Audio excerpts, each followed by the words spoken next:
Да начнется запись, дорогие друзья.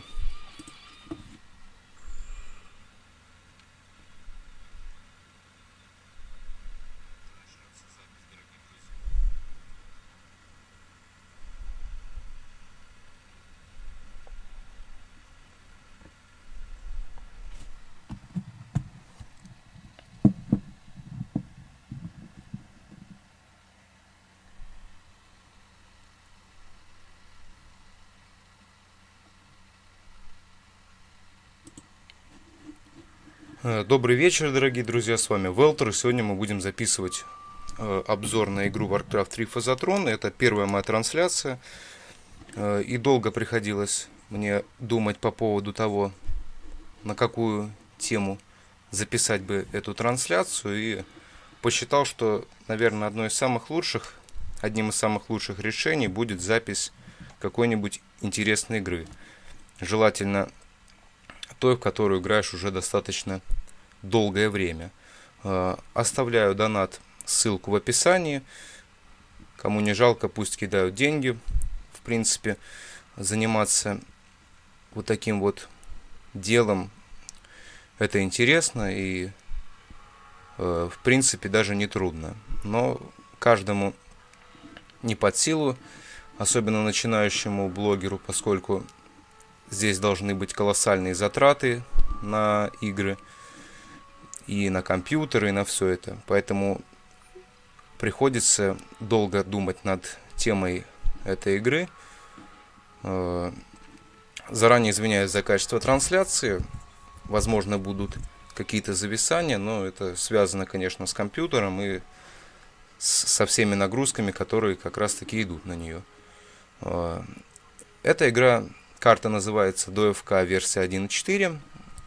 Карту выбрал потому, что, во-первых, она переведена полностью на русский язык, и просто то, что она очень интересная, была сделана, по-моему, 2 года назад. В данной игре представлены две таверны. В первой таверне 12 героев, во второй 4, в общем 16. И за сторону света 16, и за сторону тьмы тоже представлено 16 героев. Вот они все. Нет, даже здесь меньше немного. Здесь 14 героев. Каждый из них обладает абсолютно разными способностями. И играть за каждого очень интересно. Ну, я думаю, по традиции начнем с самого первого персонажа. Ее зовут маг элементалист Джена. Ну, хотя официальное ее название всегда было Джайна. Внизу вы можете обратить внимание на автора героя, основную характеристику и, поставив запись на паузу, посмотреть ее биографию. Ну что, возьмем, посмотрим, что это за персонаж, что она из себя представляет. На начальном уровне урон ее составляет, но это надо от 48-42 отнять 6 и прибавить половину, 3. 45. В принципе, урон неплохой. Давайте сразу посмотрим на ее способности. У нее 4 способности плюс повышение характеристики. Первая способность называется огненное лассо. Выпускает огненную нить, указанную точку, причем тот юнит, кто заденет лассо, будет перетянут к вашему герою. К сожалению, данная карта разработана для игры в Battle.net, поэтому возможности потренироваться с ботами здесь нету. И некоторые способности, к сожалению, дорогие друзья, не будут действовать. Поэтому как-то вот так вот. Ну, давайте посмотрим все способности. Значит, вторая способность называется Лик Смерти. 20 урона ежесекундно, 40 урона при окончании проклятия. 4 секунды действует. Это, по-моему, действует на героя. И пассивная атака. Воздушные потоки окутывают Джену, отводя часть атак в сторону. Не рекомендую брать эту способность, как вы прекрасно понимаете. Каждый 11-й удар. А если будет бить герой, при ее здоровье в 496 единиц, это просто, ничто. Поэтому берем огненное лассо и продолжаем тестировать нашего любимого героя. Первого героя. Защита единица. Маны 325.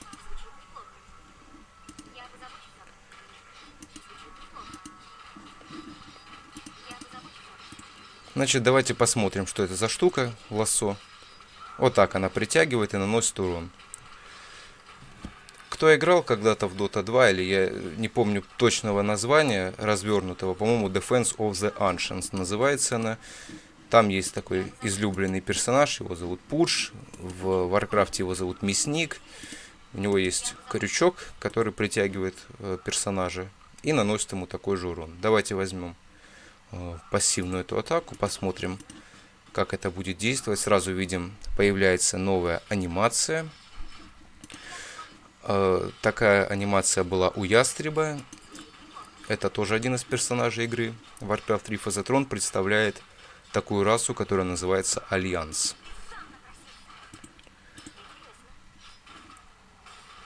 За время трансляции попробуем протестировать нескольких персонажей. Ну, не знаю, 3-4, я думаю, посмотрим, как пойдет дальше у нас обзор. Снова берем лассо. Вообще считаю, что такого рода игры посвящены не для профессионала, а для любителя. И возможность попрактиковаться в ютубе каждому — это большая честь. Тем более, когда тебя смотрят и у тебя есть какая-то определенная цель в этой игре. Конечно, игра Warcraft уже устарела в этом году, или уже исполнилась, или исполнится ровно 14 лет именно третьему Warcraft. И, наверное, это очень большой будет праздник для любителей подобных игр. Это было вообще большое движение компании Blizzard Entertainment. Она сейчас разработала достаточно много интересных игр. Есть такая игра Герои Шторма, она непосредственно как-то тоже является звеном одной цепи вместе с Warcraft, потому что там тоже представлены 5 персонажей. Игра 5 на 5 идет.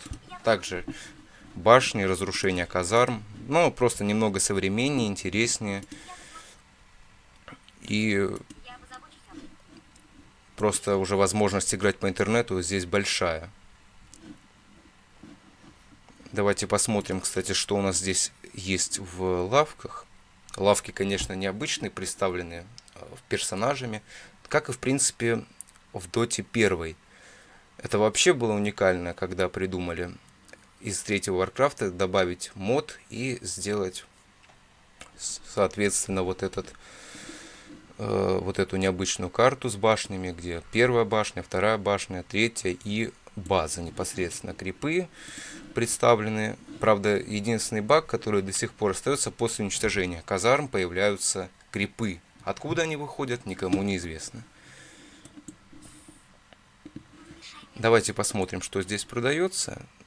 Так, маска смерти. У нас персонаж интеллектуал, нам нужно что-то взять на интеллект. Конечно, не думал закупаться вообще ничем. Но давайте возьмем что-то на интеллект, чтобы у нас качалось быстрее. Я просто думал, что до ФК будут прокачивать дальше, и мы могли бы попробовать поработать с вражескими героями.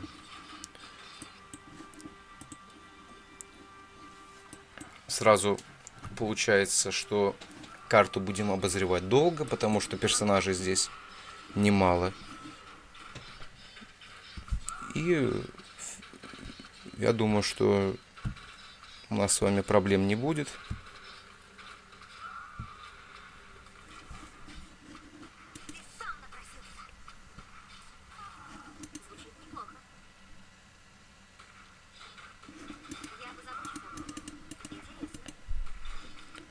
Еще раз извиняюсь перед вами за качество трансляции.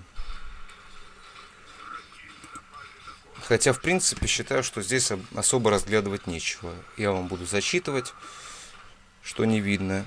Значит, опять будем продолжать закачивать. нашу Джену воздушным слоем.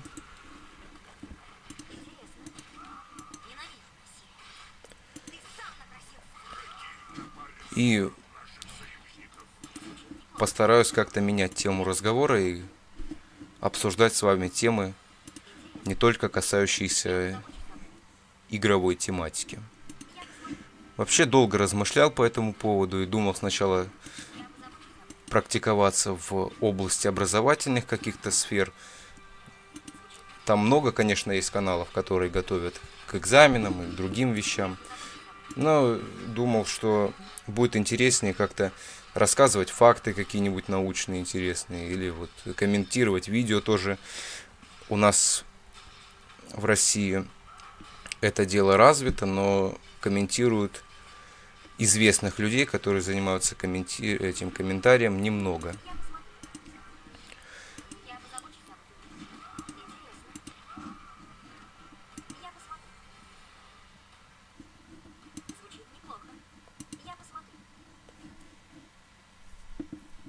Надо пойти к фонтану зарядиться.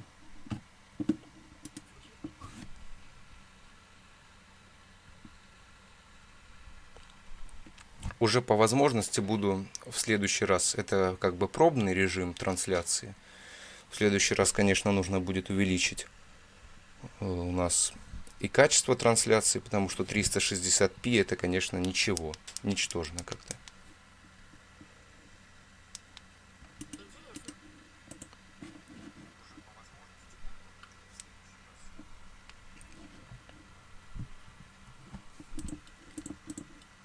Так, ну все, мы заправились.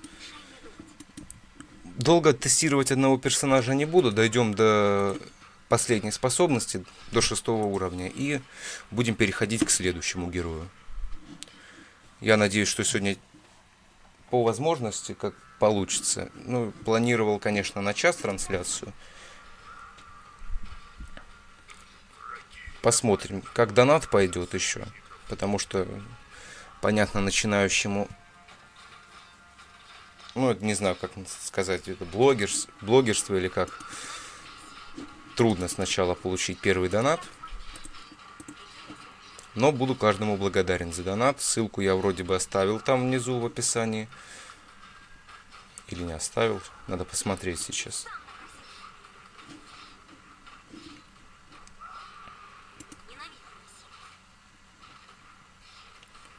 С одной стороны, составлять трансляции это интересно, с другой стороны, все время человек должен подвергаться критике, но когда человек критикует, это очень неплохо. Когда критикуют еще с умом и дают какую-нибудь рекомендацию к этому, то есть, возможно, что-то не нравится. Кому-то говорят, что игровой вот этот блогинг не идет. С другой стороны, уже снимать о каких-то жизненных моментах тоже не так интересно. У нас в Ютубе этим занимаются, ну, практически вот большинство. И у кого-то есть интересные блоги, у кого-то не очень. Кто-то снимает там о кухне, кто-то рисует, кто-то еще что-то делает. Сейчас сядем нормально. Да и игры тоже часто снимают. А вот новых идей как-то нету. Ну и, как я уже говорил, все требует определенных вложений. А когда выходят такие платформы, вот как у меня Donation Alerts или Twitch, там, куда обычно, я не знаю, почему это называют пожертвования. Пожертвования делают блогерам на каналы, там, еще на что-то. Ну, я написал на развитие канала. Чтобы вот обычно люди пишут как бы там на благотворительность, на все это, а потом эти деньги просто сливают куда-то. Просто все вот эти дела, о которых они пишут, это как бы оплачивается очень часто и большими деньгами. Люди просто понимают, что вдруг это правда, пойдет на благотворительность там, и перечисляют там 1000 рублей, там, 500 рублей. и более. Но я считаю, что по окончании стрима необходимо как-то за свои слова отвечать и, возможно, снимать какие-то видео, которые действительно говорят о том, что да, ты не потратил деньги там на какую-то ересь, а просто действительно занялся благотворительностью, о которой ты писал поверх вот этой строчки с деньгами. Я честно признаю, что я собираю сейчас деньги на развитие канала, потом еще на что-нибудь буду. Ну, все, конечно, для себя. Пока что для себя, потом уже будет действительно благотворительность, потому что это очень важно. Тем более, когда появляются такие легкие способы для заработка в интернете.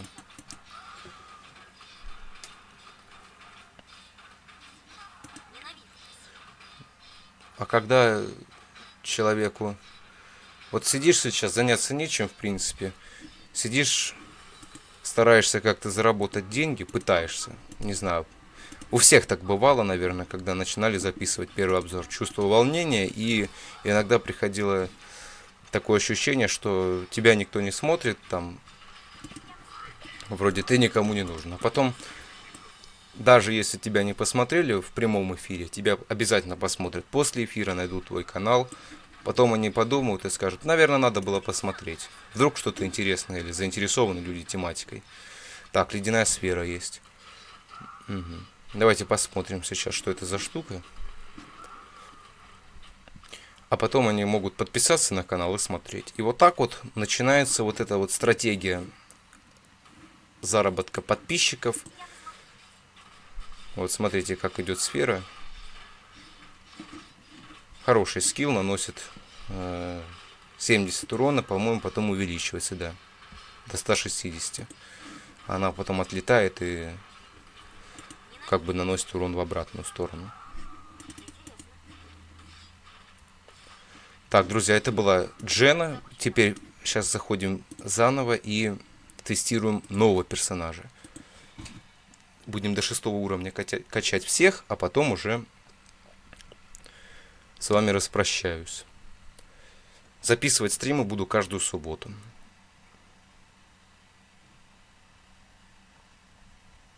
Скоро как раз таки мужицкий праздник, 23 февраля. Мы отдыхать будем не 2 дня, как обычно, а 4 целых. Так, ну что, переходим к тестированию персонажа. Его не знаю, почему назвали кровавым клинком. Сейчас посмотрим. Чтобы не тянуть время, значит, он... его зовут Скрим. Скрим. Он зол, жесток, коварен, но выбрал он сторону дварфов, то есть силу света. Этот поступок загадка для всех, и никто не может понять, почему Скрим сражается за дварфов. Основная характеристика сила. Автор данного героя такой же, как и прошлого героя. Значит, персонажа у нас зовут Скрим. Прозвище, наверное, это его кровавый клинок. Но он действительно, он похож на Грома Задиру. Он существует, кто играет в Warcraft, знает, что он существует в двух вариациях, когда он красный и когда он зеленый. Отличает так то, что когда он зеленый, он в основном ловкач. То есть он представляет характеристику ловкости. А когда он красный, у него в основном это выражается силой. Давайте посмотрим на его характеристики. У него защита 2, атака 72 минус 50, 22, делим пополам 11, 61. Вот такая вот у него начальная атака. Персонаж ближнего боя.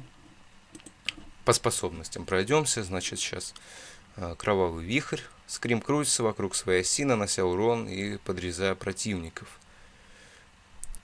Вот все уровни. Второй уровень — темп битвы. Скрим ускоряет свои движения, он начинает двигаться быстрее, атаковать. Эта способность не направленная. Точнее, направленная, но на вражеского... Нет, вру. Не направленная. Так, и третье. Ярость. Скрим, освоив свое умение, получает шанс нанести дополнительный урон, равный его силе. Ну и с каждым разом вероятность увеличивается на 3%. Маны, конечно, немного, но давайте возьмем все-таки кровавый вихрь. Если будет не хватать, будем до фонтанчика бегать.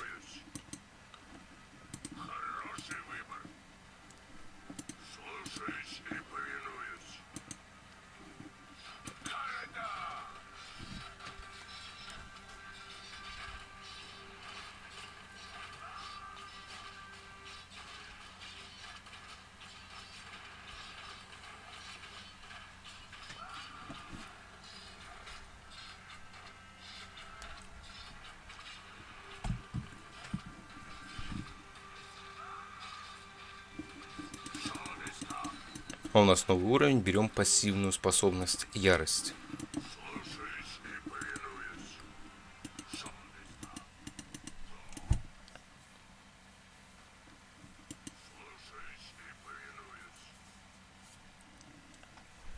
Не знаю, хотел раньше делать отдельные обзоры, чтобы набирали сначала просмотры, а потом уже выходил я в трансляцию и смотрело больше людей. Но люблю всегда начинать с прямых эфиров, потому что они длиннее, они будут интереснее, и, возможно, все-таки кто-то подключится. В Ютубе, конечно, сейчас, наверное, никто не смотрит, а вот в Donation Alerts, наверное, смотрят. И это даже очень как-то приятно становится, что... Так, давайте возьмем секиру, возьмем корону вот эту. Не знаю, вот эти... Здесь нету, конечно, рекомендаций, к сожалению, по выбору. Поэтому так будем брать, на всякий случай урон возьмем, там еще что-нибудь. Просто говорю, что эта игра, точнее, эта карта рассчитана на любителя. Просто кто хочет посмотреть способности. Я, в принципе, как начинал играть в эту игру, всегда обращал внимание только на способности персонажа и делал какое-нибудь умозаключение, брать этого персонажа, не брать. А потом уже игроки, которые в дальнейшем, возможно, будут играть в эту карту, хотя уже не раз выражался о том, что Warcraft, к сожалению, уже устарел в наше время, не пользуется. Ну, третий, World of Warcraft, конечно, сейчас популярная игра, в принципе, по миру. Как бы я не видел еще таких игр, на которые бы снимали фильмы, писали сотни книг, составляли какие-то комиксы, делали обзоры. Сейчас ни на одну игру, наверное, такого нету. Есть еще и на Диабло, конечно, какие-то книги, и мультфильм есть даже. Но вот именно на играх такого жанра RPG вот уже есть. Хотя еще одна популярная игра, такая бесспорно Counter-Strike. Когда я был очень маленьким, лет, наверное, 6 точно мне было, у нас во дворе был компьютерный клуб. Туда ходили все пацаны со двора. Иногда даже числа компьютеров не хватало на всех любителей. И форточки тогда были открыты, и было все слышно, как они разговаривали, как вот эта стрельба велась. Все кричали, хлопали.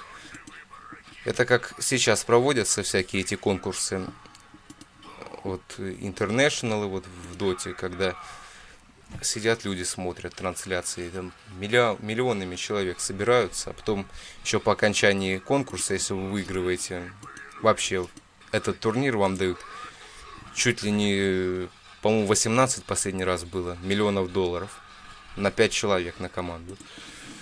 Вот если поделить, то это где-то вот чуть больше 3 миллионов долларов на человека. У нас сегодня доллар, по-моему, 58 стоит. Вот посчитайте на калькуляторе. Так, мы что-то не испытали еще первый скилл. Надо посмотреть, что это за способность вихрь.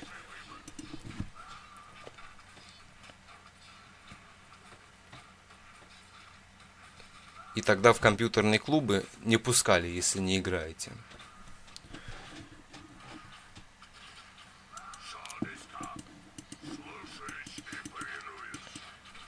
А еще у нас раньше во дворе, когда до компьютерного клуба не доходило еще, люди оставляли книги. Книги на улице, на лавочках, на ступеньках, огромными количествами просто. И они их не выносили, как сейчас, наверное, выносят на мусорные ведра, все это выбрасывают. Они оставляли их на ступеньках. И кому интересно было, тот брал. И книги абсолютно разные. Там и по хозяйству книги, вот книга рецептов, и какие-то советские прозы классические, детективы какие-то. А потом, когда открыли компьютерный клуб, все ходили, играли. Впервые с Варкрафтом я познакомился, увидел его в конце 2009-го, начало 2010 года. Интернет у меня появился в 2005-м на телефоне. Были такие слайдеры. Да, они сейчас, наверное, есть. Ну, просто уже, конечно, все перешли на сенсорные телефоны, и, наверное, до слайдеров не доходит там.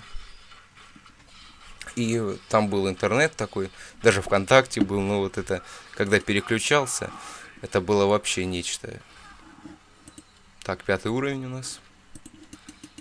Это было очень смешно. И скачивали музыку тогда. Вот, когда было Евровидение 2006, там, по-моему, Билан пел эту песню Never Let You Go. И эта песня стоила 95 рублей, она обошлась, чтобы скачать ее. Сейчас же музыку можно скачать абсолютно бесплатно всем пользователям Android смартфонов. На iTunes все-таки приходится платить. 19 рублей, по-моему, песня стоит. Хотя можно и на Apple Music послушать. Есть бесплатно.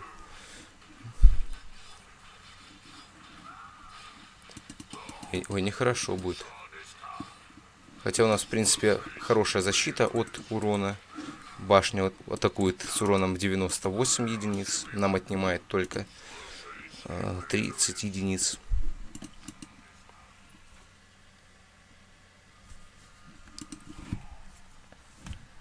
Так что вот так как-то.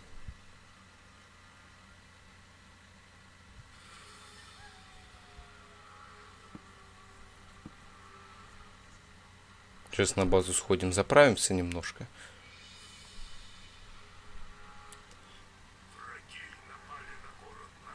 Когда выбирал, там в трансляции, по-моему, можно выбирать, вот если занимаешься играми, то выбираешь игру. Warcraft 3 там я не нашел.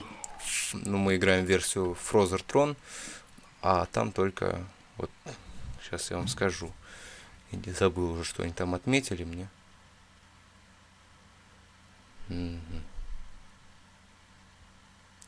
Что-то не найду.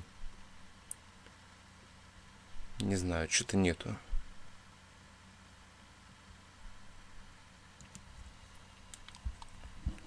Ладно.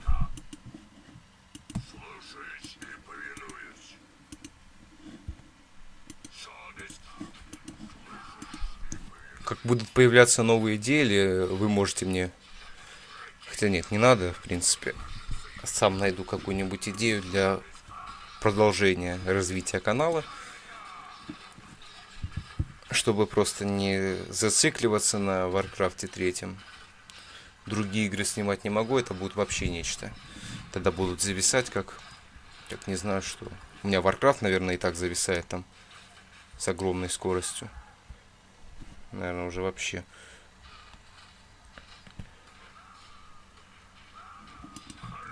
Не знаю, почему такое качество низкое. Я не знаю, может быть, будет и лучше. Хотя YouTube, надеюсь, обработает это видео и будет качество получше немного. Сейчас берем последний скилл и переходим к тесту нового персонажа.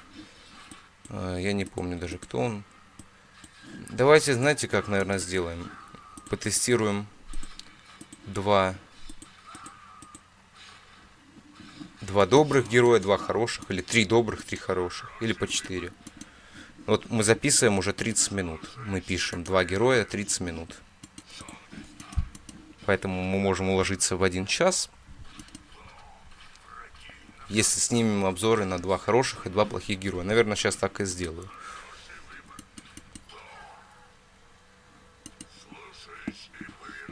Мне кажется, что они расположены как раз таки в том порядке, каком и деварфы. Просто отличаются способностями и биографиями. Значит, что это за способность? Учение в бою. Скрим постоянно усовершенствует свои навыки нападения. После каждых 9 ударов Скрим на 2 минуты повышается атака. Не знаю, не обратил внимания. Давайте, надо найти кого-нибудь, чтобы было 9 ударов, и посмотрим, насколько увеличится наша атака. 1070, 995, 918. Ну, где-то 80-90 урона он 80 наносит. То есть мы кроем 18 урона. И у нас броня 5.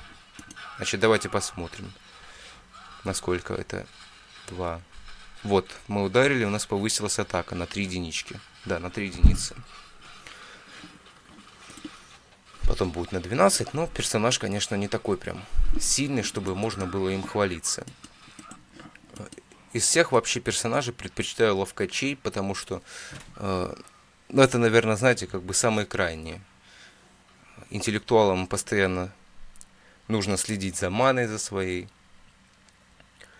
Сильным персонажам нужно следить за закупом. А ловкачи, они как бы, у них увеличивается уровень постепенно.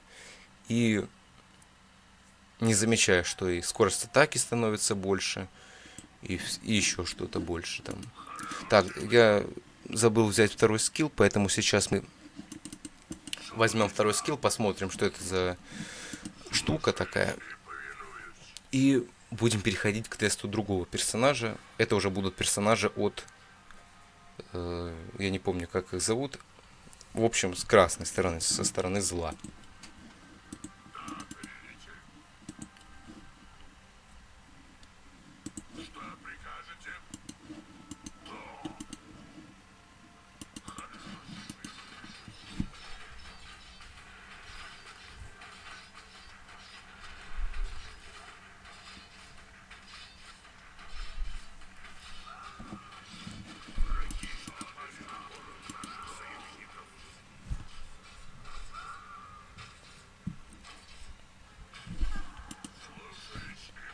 У меня дома, лежит много книг, и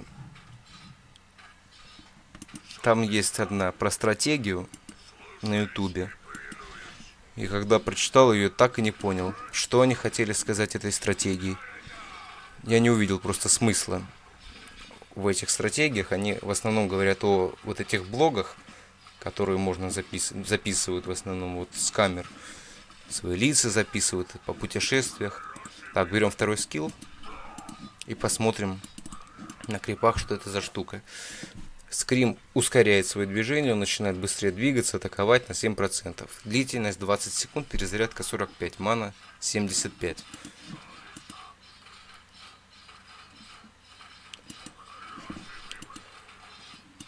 И говорили, что для того, чтобы как бы у вас набирались зрители на канале, вам нужно раскручивать канал, там, реклама, все это дело, пиар.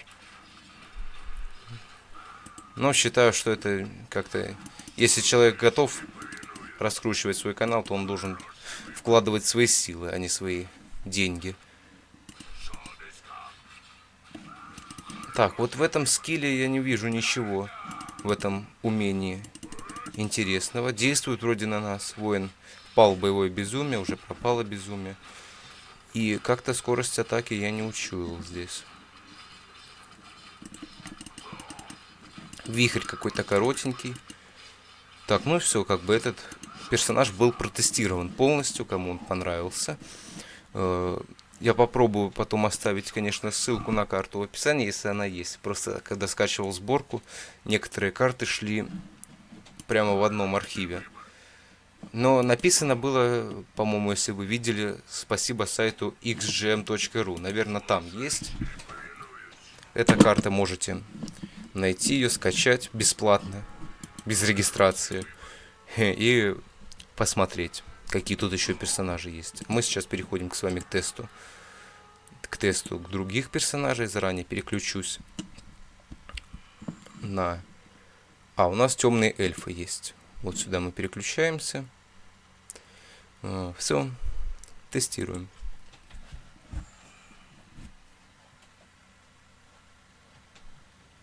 Вот написано, видите, спасибо сайту xgem.ru. Все реализаторы написаны здесь. И форум еще написан. Форум будет написан там в верхнем правом углу. Он заранее уже отмечен был. Вот. dfkukas.ru.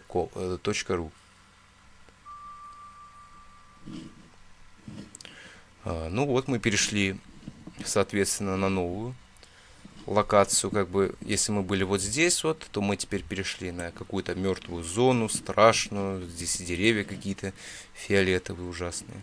Так, а мы непосредственно переходим к тесту героев. Тестировать, наверное, будем с демоном поклонника. Его зовут Энерджайзер. Мне нравятся эти клички. Демонический и ловкий маг. Основная характеристика — ловкость, что мне уже нравится. Он владеет мощными необычными способностями. К сожалению, его уровень интеллекта ниже простого солдата. Ну, в принципе, у демона-поклонников не должен быть высокий интеллект. Хотя, в принципе, нормальный. Энерджайзер. Хорошая кличка. 54-80. Наверное, ближник. Так.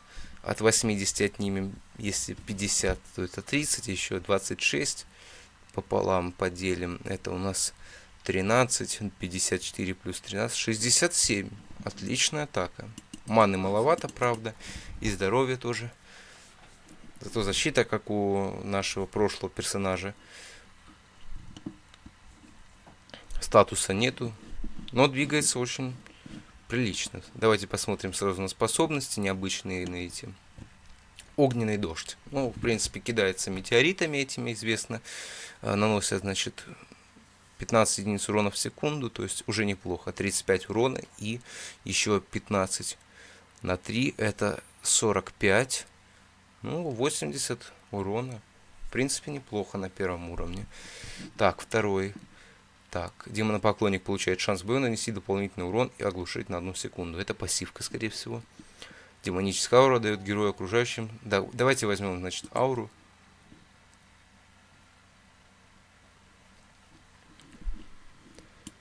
Красиво, конечно. В принципе, неплохо.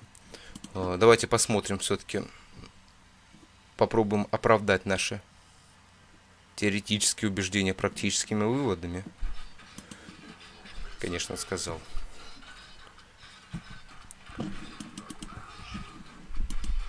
Нет, персонаж все-таки дальнего боя. Еще один плюс. Вообще официальное его имя, если я не забыл, Архимонд, по-моему.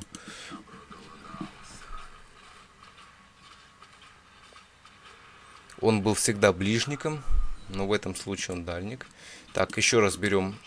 Давайте возьмем первый скилл ему на один раз. Все-таки маны он много не возьмет.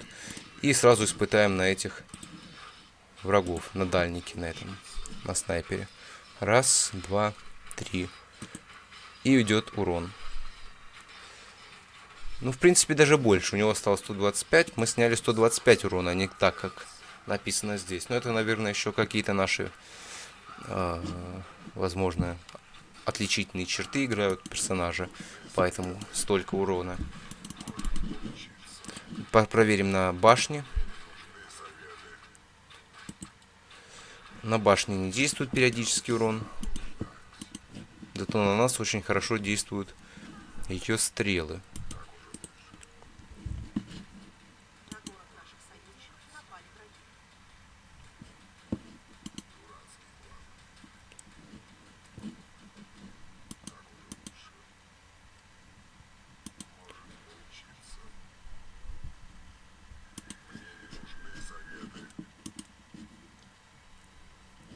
защиты забытых королевств. Так. Так, нам нужно что-то взять на ловкость ему. Так, для этого, наверное, мы посмотрим что-нибудь самое мощное на ловкость. Давайте перчатки скорости возьмем. Сапоги скороходы. Что-то на защиту. Так. Что-нибудь, вот этот браслет и шапочку. Все. Сразу говорю, на этот закуп не обращайте внимания, просто для увеличения ловкости. В принципе, этот персонаж будет пользоваться большой популярностью игроков карты ДФК.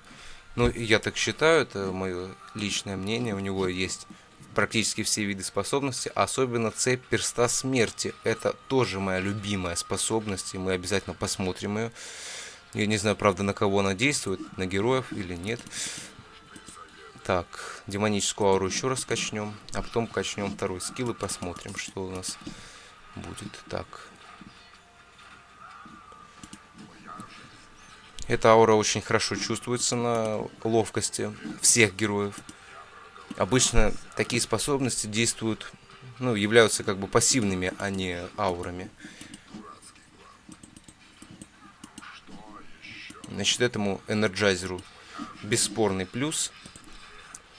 Эти скиллы неплохие. Ну, не знаю. Воином поддержки его, может быть, сложно назвать. Хотя, в принципе, третий скилл говорит за себя. А вот танковать, я думаю, что он сможет. Ну, не то, что прям думаю, но считаю, что способен, в принципе, справиться с такой ответственной задачей.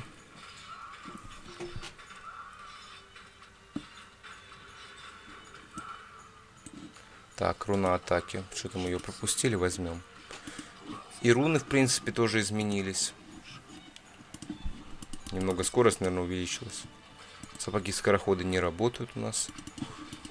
Раньше, когда покупали сапоги скорохода, на них нажимали и передвигались в несколько раз быстрее. Давайте как-нибудь.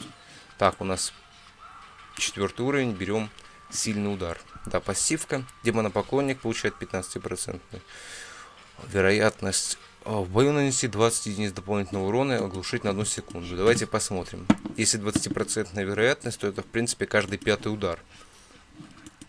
А если 2 удара подряд, то, естественно, через каждые 9 получается. Но это вообще, мне кажется, этот график случайных событий здесь построен неверно, потому что тут может быть больше 20% вероятности. Давайте посмотрим. Раз, два. Вот. Вторая была. 3, 4, 5, 6. Вот сейчас должна оглушить была. Ну, не получается. Заранее потом надо будет посмотреть. Так. Раньше перст смерти мог действовать и на здание. Сейчас, наверное, уже не будет. Потому что это был бы вообще супер персонаж. А в картах такого жанра таких супер персонажей быть не должно. Обязательно должен найтись тот, который может его пробороть. Так, берем. Давайте возьмем третий скилл. Поможем нашим друзьям.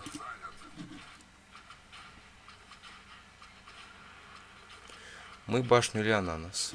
Скорее всего, ананас. Ананас.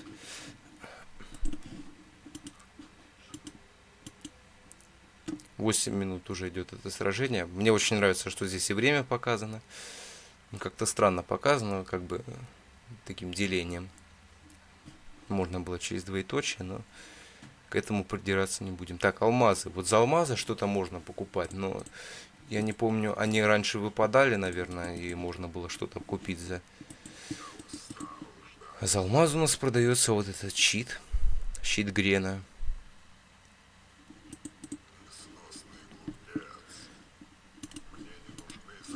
Так, у нас трансляция уже сколько там идет в норме? 29 минут назад, по-моему, или во сколько она началась. 46 минут уже идет наша трансляция.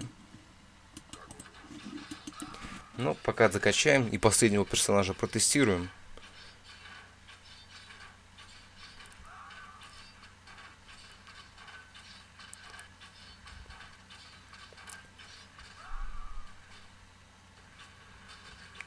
Просто вещаем, если один раз в неделю, то как бы надо сделать обзор на много персонажей. Ну, буду пока по 4. Так, сколько я насчитал тогда персонажей? 16 и 14, 30.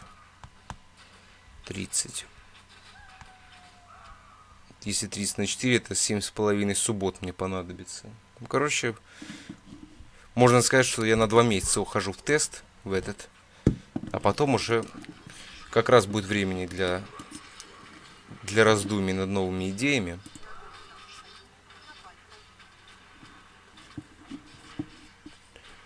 И тогда придумаем что-нибудь новенькое. В образовательной, возможно, сфере будет что-то рассказывать новое, интересное. Потому что приближается пора экзаменов для... Я не помню, сейчас 9 и 11 сдают.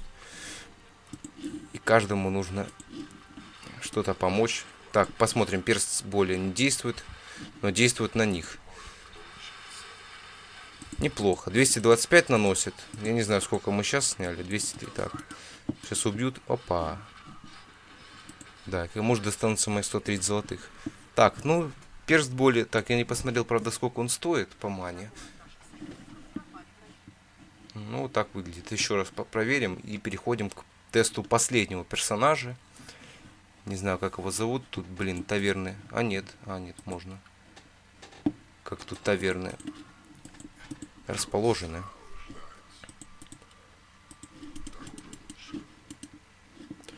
Так. Значит, стоит эта штучка 180 маны. Потом, по-моему, увеличивается. Нет, не увеличивается. Увеличивается только урон.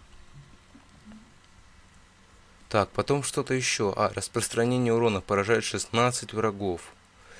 Урон наносит второму врагу, увеличивается на 5, на 10, потом 15, 20. Неплохо.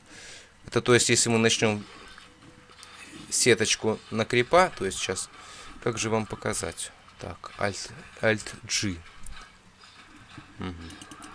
Alt-G. Ну, это то есть, если вот тут раз, два, как бы 3, 4. Блин, вот жалко в игре Dota можно было вот тут делать. Ну, то есть, если так пойдет, то... Ну, просто здесь, к сожалению, много крипов не выйдет. И максимальный урон мы не нанесем. А вот в режиме новом, который называется Dark Moon, это недавно был представлен режим этот. И тогда еще можно было на нем зарабатывать дорогие скины. Ну, не знаю, насколько дорогие. В принципе, они стоят... Ну, сундучок стоит, грубо говоря, 152 рубля. Самый такой обычный. И вот из этого сундучка можно было, если вы его выбиваете за 35 тысяч очков, взять какого-нибудь персонажа, курьера, комментатора, там, предмет еще, может, какой-нибудь. Но в основном чаще всего, конечно, выпадали скины на персонажей. Так, сейчас протестируем еще один раз перст боли. По-моему, урон не наносится этой штучки. Опять нас убили. Как же нас убили? Что это я прозевал опять? Так, где у нас магический круг, или мы из таверны возрождаемся? 395 стоит воскрешение. Оно не увеличивается, не уменьшается. Конечно, этой карте можно за вот эту штучку поставить маленький минус. Потому что вот закупаешься, денег не хватает, и придется ждать, пока деньги капать будут. А здесь капает монетка в секунду. Немного, в принципе. Ну, получается, просто карта направлена на тест новых персонажей. Я не знаю, если можно как-то их добавлять потом в отдельные карты. Думаю, что можно. Сохранить, а потом добавить. При этом уже надо заполучить авторские права на этого персонажа. Да, ловкость у нас сейчас самая хорошая, 20%. Скорость боя увеличивается, причем у всех.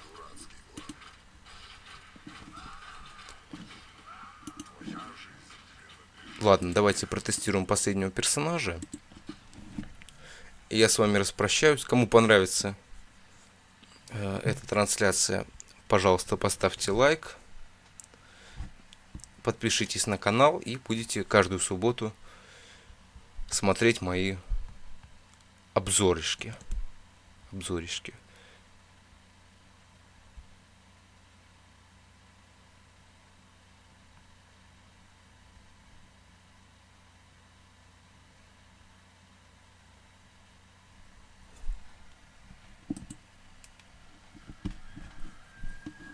Так, 3000 у нас дается. И тестировать мы будем... Ой, Феникса, не знаю, Феникс. Так. Хотя, с другой стороны, тестировать больше некого. Кто же у нас здесь еще есть? Похититель жизни. Так. Вот этот будет персонаж, ничего, обожаю этих дренеев. Так, ну давайте Феникса посмотрим. Феникс вообще это производная от Келя, или его Кельтас еще называют. Но вообще Кель его зовут, это его официальное имя. Он вообще в Дварфах должен быть. А почему Феникс стал против него, непонятно. Похититель, поклонник огня его зовут. Урон его 50. Так, это у нас получается 10. 54. Ну, ничего. Тоже ловкий, я смотрю. Так, у него есть, значит, что у него? Огненное дыхание, 50 единиц и 5 уронов в секунду. В течение 5 секунд это 75, неплохо. Так, дальше, жидкий огонь. 5 уронов в секунду, скорость перемещения снижается. Ну, это маловато. 10 секунд, ну, тоже неплохо, в принципе. Феникс обжигает окружающих вокруг пламенем. Наносит 5 единиц урона и 5... Так, ну это как-то... Как первое, только... Наверное, маны будет дешевле стоить. Давайте берем первый скилл. Так, потом посмотрим, что у нас за ульта здесь. И закончим с первой трансляцией, с этой. А потом на следующей неделе будем тестировать новых героев.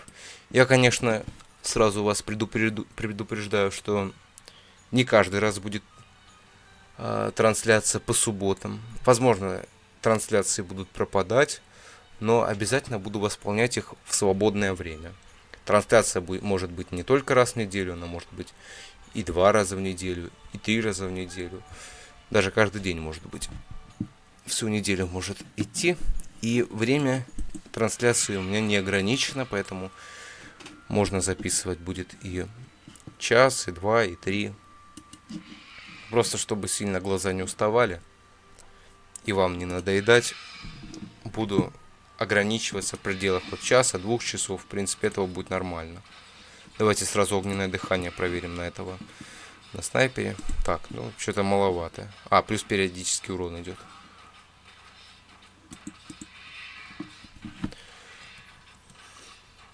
Немножко подводит этот персонаж.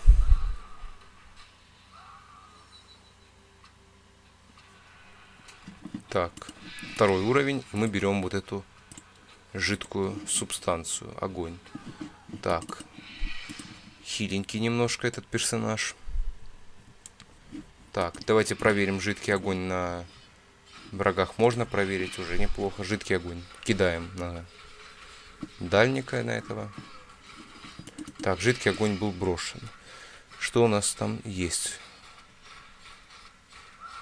Запас здоровья уменьшен, снижена скорость перемещения. Сколько она действует? 10 секунд. Ну, 50 урона, но это как-то маловато. Тем более у них еще и реген такой у дальников. Почти единица в секунду. Или 2 единицы. А у моего персонажа, у него сила 23. А восполняется почти раз в 2 секунды. Ни одной пассивки нету, не переключаемой. То есть все способности, в принципе, у него без мат. Давайте третий скилл. А нет, все-таки нет. Третий скилл у него пассивный. Обжигает окружающих врагов пламенем. 5 единиц урон в течение 5 секунд. И продолжает гореть еще 5 секунд. Нет, тогда это плюс. Плюс к персонажу и минус моей невнимательности. Так. Пойдем на нижнюю линию, повеселимся.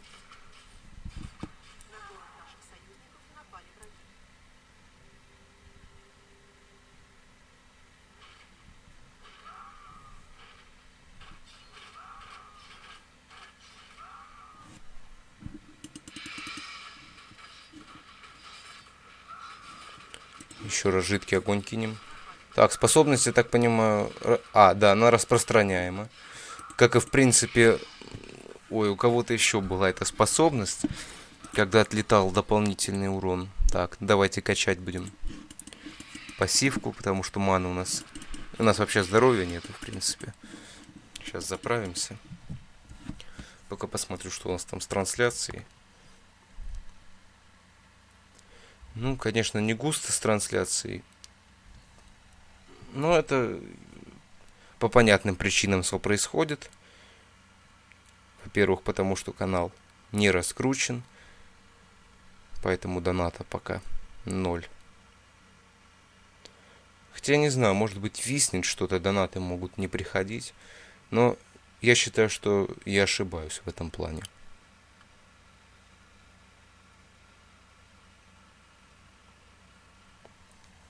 Где этот Феникс? Вообще забавная штучка у нас была когда-то, шуточка, по поводу того, как можно купить сапог птицы, на что его нацепить и вообще как им пользоваться. Еще на гирокоптера была такая же шутка из доты, на что ему цепить сапог. Или вообще кентавру один сапог на 4 ноги. Вообще никого не было, ни на кого цепить. Так, у нас лавкач, значит мы покупаем вот этот браслет. Ну ладно, возьмем 2. Так, возьмем еще вот этот, где-то сапог, вот этот был, и перчаточки. Остальные деньги оставим на то, чтобы потом воскреситься. Так, давайте посмотрим верхнюю линию.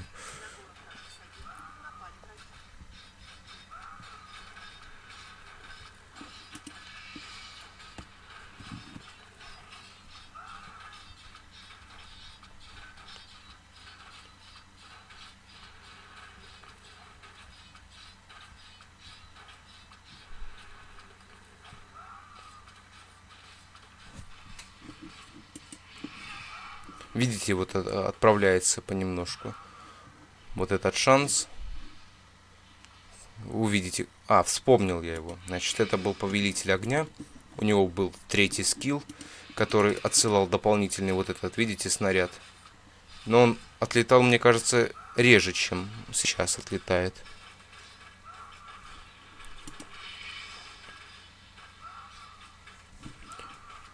В принципе, персонаж хороший, воин поддержки, и может отлично, в принципе, добивать.